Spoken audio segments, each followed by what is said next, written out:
To me, it's just extremely humbling to be chosen for this, because the fact that somebody nominates you to be chosen for this, even though there's so many other people that have given the sacrifices that they've given over the years, and you know, the many sacrifices that our brothers do in this tow world, brothers and sisters in this tow world, is just unbelievable to me.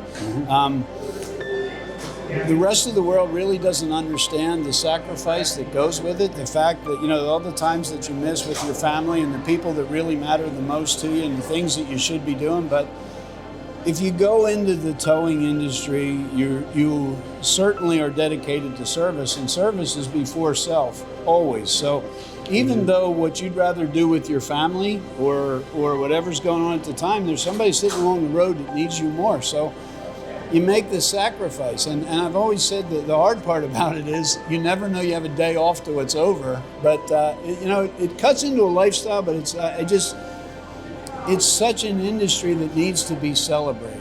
And I'm just so humbled. You know, you taught Harold and I something here. Because really, you don't think about all the people behind the scene that we're up here standing on stage, but our wives, our children have sacrificed. Right. How many dinners have we missed? You know, how many times should we have been in an event? Anniversaries and truck rollovers and dinner events, whatever. You know, birthday parties. Pictures of you being in your work clothes. You made it to the birthday party, but you had to exit back out again. So it is dedication. That's how it goes. How it goes. Yep. There's probably a lot of stories like that, right, Harold? Without a doubt.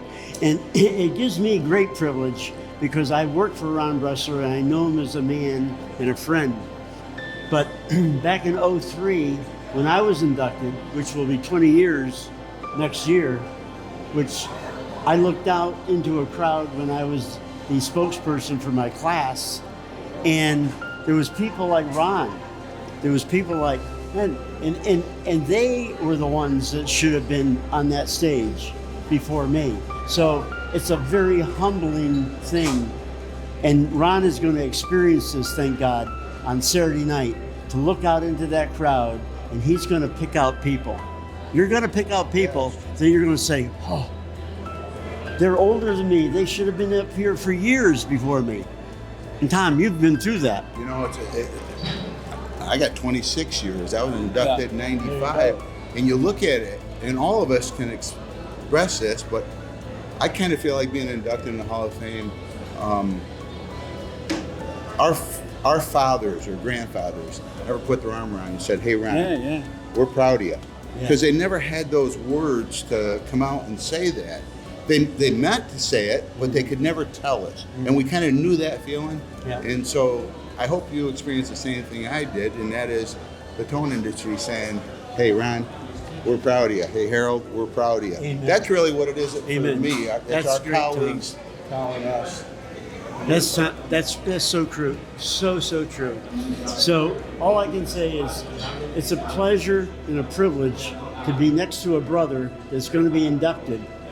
Long overdue. Absolutely. Yeah, and I need to say that the fact that I get to be inducted, it should be everybody else that I've ever served with that needs to be inducted. It's just, in my world, Kathy Tennis is the one that talked me into this. She should have been, it should be everybody. I'm extremely humbled to be the guy here. It is. I really am.